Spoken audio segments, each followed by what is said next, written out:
How can you add a book to your favorites on the iPhone? Let me show you how it works. If you're new on the Foxtecc channel, consider subscribing for tutorials and videos like this.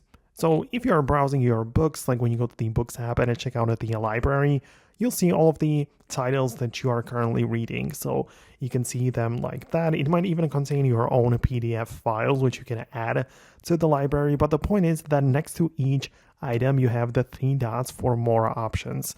And when you click on it, you have the ability to click on Add to Collection. So in here, you can, for example, put it into the finished or want to read list, which is like the default options, and even more are available. But you can click on the plus button at the bottom to start a new collection, right? So you can name it something like the favorite books, right? So it is like a folder for organizing your books right here. And by creating a brand new collection, it's like a folder, right?